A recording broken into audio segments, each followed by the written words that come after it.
From Fox 55 Sports, Sports Director Justin Prince, Elijah Collins.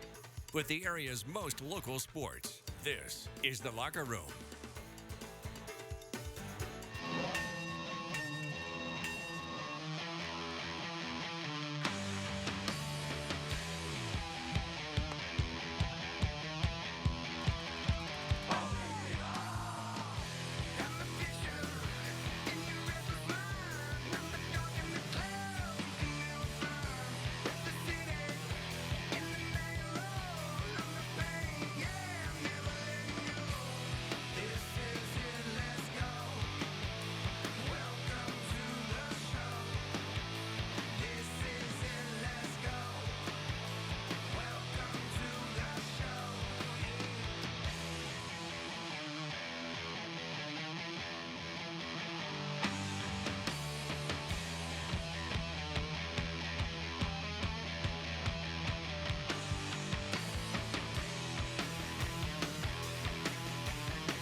All right, with that, we say good evening to you all. Welcome inside the locker room. That man's Elijah Collins. My name is Justin Prince. Elijah, it's win or go home time, baby. Yeah, that's right, Justin. After 9 weeks regular season play, the playoffs are officially here. The Hoosier State sectional tourney kicking off all around Indiana, except for Class 5A and 6A, as they've got to bye. Yeah, they're going to join the fun next week. But as for this week, have plenty of good matchups all across the state. Undefeated Tippy Valleys takes on Chittard.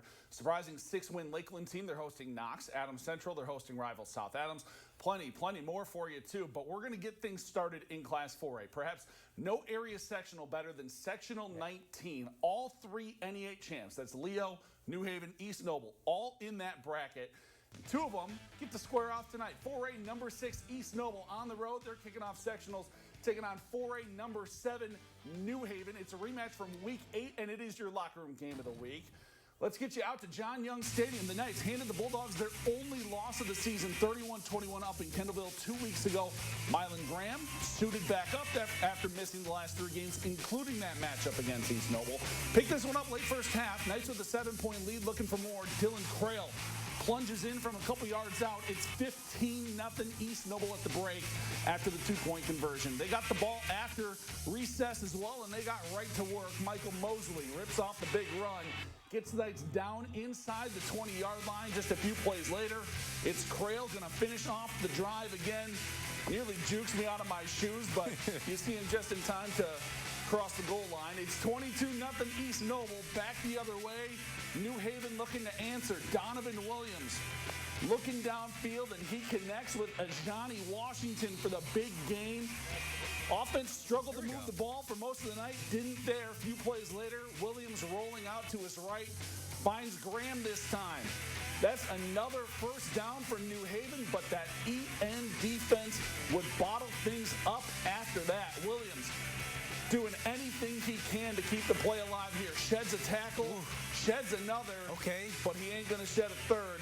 Swallowed up by Tyron Parks. Dogs turn the ball over on downs, and East Noble would take advantage. Mosley practically walks in untouched. Knights go up 29, and they roll their way to the next round. 43-0 in the rematch final. Who was expecting that? All right, so the Knights move on to face the winner of this game. 4A number 10 Leo taking on Southside at Weicker Stadium tonight. Pick this one up early. 3rd and 10 for the Archers with the freshman KJ Alexander in a bit of a trouble. Leo Gang tackles him. That's a loss of 4-3 now for the Southside Archers. First drive for Leo now. Let's see what they do. Pass goes in the middle. That's the drop shot. Good guy to go to. He's a good guy to go to. That's good for a 33-yard gain.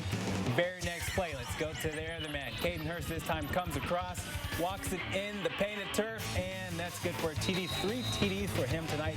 PAT is good. 7-0 lead for Leo. First quarter now, 6:30 left.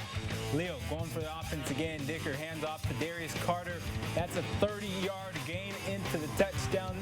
Into the end zone. The Lions survive to see another week. They get the dub 42-0. All right, so that's going to be Leo, East Noble next week. Going to be a fun one. Other side of the Section 19 bracket, Angola hosting DeKalb. Barons beat the Hornets 34-21 all the way back in week 1. First quarter, 0-0 game. Angola playing a little bit of special teams and some defense. Okay. Blocks the home squad with an early 6-0 lead up at the Hornets' Nest. But later, you had DeKalb Bonanza pops off a big 50-yard run for a touchdown. And the Barons win a shootout tonight. 28-21, DeKalb's a winner. All right, the Barons move on to face the winner of an all-SEC showdown at Shields Field. Bishop Dwenger back in 4A. They're taking on Wayne tonight. We picked this one up in the second half. Dwenger with a 4-point lead. Ethan Springer connects with Carter Minix. That's good for a first down. With All the right. sticks. It looks so good. Let's see it again. A few plays later. Springer connects with Minix again. That's good for a 16-yard touchdown. PAT is good. Don't sleep on this Dwenger team, man. Yeah, not the best regular season, but they always play when it's postseason time. Yeah, looks solid tonight. 11-point lead. Wayne giving the last go. Marcus Cooper looking for the long ball. That's to Harold Mack Jr. Incomplete, and Wayne's season comes to an end. BD gets the dub tonight, 21-10. All right, so we move on to sectional 18 action in Syracuse. Wawasee, they're taking on South Bend Riley tonight. First quarter, Wawasee runs a reverse here to Hunter Tinky, and he's going to run it all the way for a 48-yard touchdown. And just like that, it's 7-0 home squad. Second quarter, Riley marching right back down the field. They go for it on fourth down. They had to bring out the chains on it. And it comes up What do we got?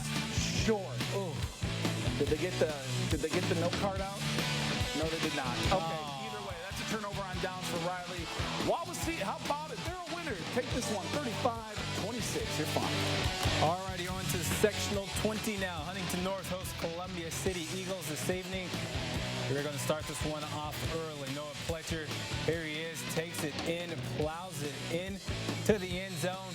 TD is good. They take a 13-0 lead before the kick. Now, Vikings off to a rough start in the second, though. Ian Wiley, here he is in a little bit of trouble. Recovers the fumble, though. Tries to get away, but he's taken down for a loss after the Eagles. TD, Columbia City kick is good. They go up 21-0 Eagles. Ian Wiley, here he is. Fires a deep pass, goes for it. That is picked off, though, by Ian Stahl to keep it 21-0. Check out the stickies there. Gets it to go.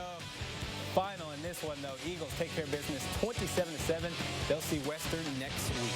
All right, other side of that bracket, 4A number 9, Kokomo paying a visit to Schutt Stadium tonight to take on Jay County. Pick this one up late, fourth quarter. And Kokomo's in the lead, and they're adding on to it. That's Darian Story in for the 3-yard touchdown. Makes it 21-8 Wildcats. But how about the Patriots clawing their way back into this one? I don't know what exactly went down there, but it was a fumble, and that's Bryce Wank coming out of the scrum with the ball.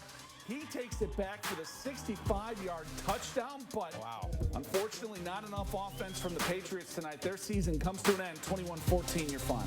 All righty, bumping down to Class 3A now, 11th ranked West Noble. The NECC Big Division champ hosting Mishawaka Marion to open sectional 26 play. West Noble hosting Mishawaka Marion, an offensive slugfest coming out the half. Marion keeps offense flowing. Bryce Sane with the deep ball connects with Braston Brooks for 30 yards. That same drive, Sane connects with Braden Auberg for the TD. Marion stretches the lead now 35-21, but here come the West Noble Chargers. The Chargers, baby. Here they come. Drew Yates, what is he going to do? Finds Jalen Schaefer deep for a 30-yard pass off his own. Good connection there. Same drive now. Fourth down. Yates, here he is going for the passing game. Deep this time to Braden. Braden Barth. I love this kid. Look at him. Snags it in 36 yards into the end zone. Makes the score 35-28. This game would come down to final seconds. West Noble kicks a game-winning field goal with 4 seconds. The Chargers win 46-43. Shout out to those Chargers. Alrighty, elsewhere around the area, Lakeland fallen. Their season is over. They fall to Knox 46-19. All right, so West Noble moves on to see Knox next week. Other side of the sectional 26 bracket. 5-win Fairfield home tonight, taking on Jimtown in their sectional opener. Falcons never beaten Jimmy's. and they wanted to tonight. Yeah. Lining up to punt, that was a fake. Jimtown's Jackson Clopton, not a fan. He picks off the pass, though. Here come the Jimmies. Mason Armstrong sweep to Colin Crispin, picks up good yards before being tackled. Then a little bit later, Jimtown trying for 3. Field goal just right of the post. And how about those Fairfield Falcons? There we They go. pick up their first win ever over Jimtown. They get the win 17-6. You're fine. All right, so we're going to take a quick break, but don't go anywhere. Still plenty more football on the way. We close out our coverage of Class 3A plus action from Class 2A, 1A, and a couple stops in Ohio as well. All that and more next in the locker room. This is the Locker Room. Hey, welcome back inside the locker room, everyone. Thanks for making us a part of your Friday night. All right, Elijah, we're already through Class 4A and half of our 3A, meaning only a couple classes left to go. Yeah, Justin, now before we get to Class 2A and 1A, we've got to close the book on Class 3, and we're going to start in Sectional 27. Yeah, how about those Patriots from Heritage, man? Casey Colkman has the Pats 8-1 on the season, their most wins since 2012, which ironically was the last time they also won a sectional title. Tonight, they kick off their tourney run out in Woodburn, taking on Woodland. Pats beat the Warriors 26-0 back in Week 3, and they were on their A game again tonight. 14-0 in the second quarter when we pick it up. Woodland with the ball, but big Charlie Riddle. Ain't no Riddle there. Makes the stop in the backfield, and Woodland would have to punt. First play after the punt, Pats do this. Kobe Meyer to Zeke Litchfield. And he's going to make his way into the end zone, practically untouched for 6. 21-0 Heritage. Warriors looking to answer back the other way now. Ty Loudon connecting with Braden Smith on that quick out route. That's going to be first down yardage for Smith and the Warriors, but that Heritage defense would hold their ground again. Caleb Abbott reading this pass perfectly, picks it off, and look at him go. Rumble, big fella, rumble. Number 7 has a house call for the pick 6. Heritage takes a 28-0 lead. They roll into the sectional semis, 35-0, the final. All righty, the Patriots are on to the sectional semis. They'll take on the winner of this game between Garrett and Belmont. Next week, first quarter ball in 4. That's Xavier Newsbond runs it in to give the team a 6-0 lead. Second quarter we go now. Calder Hefty. That's going to the passing game. Finds Levi Cheney up the middle. That's good. Wide right, TD wide open. No one in sight. 12 lead. 0 lead for the Railroaders. Third quarter now. Ball in 38. Cameron Rubbles his way into the end zone. That's good for a 38-yard touchdown. And the Railroaders roll past the Braves in game 1. They get the dub 35-7. All right, other side of that sectional 27 bracket we go. Down in Osseo, Norwell taking on Delta tonight. Eagles beat the Knights 34-16 in Week 2. Second quarter, they're already up pretty big, too. 33-0 Norwell play action, and it's a pass to Cohen Bailey. He gets into the end zone. That's Norwell's, unfortunately, only touchdown of the night. And Delta just having no problems. You're going to see Caden Bond getting the handoff. That would set up the next play, a pass to Chase Ritchie. You're going to see coming up here in just a moment. That's going to be another touchdown, and Delta going to roll in this one tonight. Eagles win 47-7, the final. Alrighty, now the Eagles move on to face the winner of this game between Concordia and Yorktown in the sectional semis next Friday. Second quarter, 6-0 lead for Yorktown. Pass is intercepted by the freshman there, by Noah Long. Later in the second now, different drive for Yorktown. Mason Moulton is going to go to the air. Finds Cole Purdue. Gets the snag. That's good for a 14-yard gain. First down is good for the Tigers. A few plays later, though, we saw the interception earlier. We're going to see it again. Show me what you got, K-Dad. Moulton's pass is picked off by Zach Spillman. That's going to be a pick 6 in the end zone. It's a 6-6 game. Concordia is going to go for 2. Corbett finds his man in the corner. Avery Cook, 8-6 lead for the Cadets, but not enough in the tank to hold the lead tonight. Concordia, season ends. They lose this one 31-14. All right, staying in Class 3A, Sectional 28, Quarterfinals 3, and number 3, Tippy Valley, visiting top-ranked Bishop Chatard. Both teams unbeaten entering tonight. Trojans putting a hurting on them early. 21-0 at the half. Third quarter, Aiden Arteaga swings it out to Jack Waybright. He does the rest. That's 23 yards for the touchdown, and it's 27-0 Chittard. Still in the third, trouble for the Vikes. They fumble. Sam Feeney scoops it up, scores, increases that lead. Early in the fourth, more from the Chittard D. Brock Durf takes the handoff. He gets stuffed. Eddie Benson there to make the stop. And, Chittard all over Tippy Valley tonight. Vikes fall 40-7. They finish the year 9-1. All righty, well, that does it for 3. Let's go down to 2A Sectional 35 quarterfinals. 7th-ranked Loras visiting Busco and Turtletown. Opening kickoff, and Bishop Loras doesn't waste any time. Gio Jimenez cuts through several defenders, breaks a tackle, takes it all the way to the crib. Let's add 6 on the board. Fumble PAT turns into a 2-point conversion. Let's see it out. You ever seen this PAT fumble into a 2-point conversion? No. We haven't seen this. They're second in the game. Now Busco with the ball. Their first play of scrimmage, solid run, but ball is fumbled.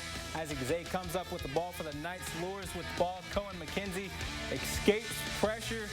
Finds West Evans in the end zone to mix extra point.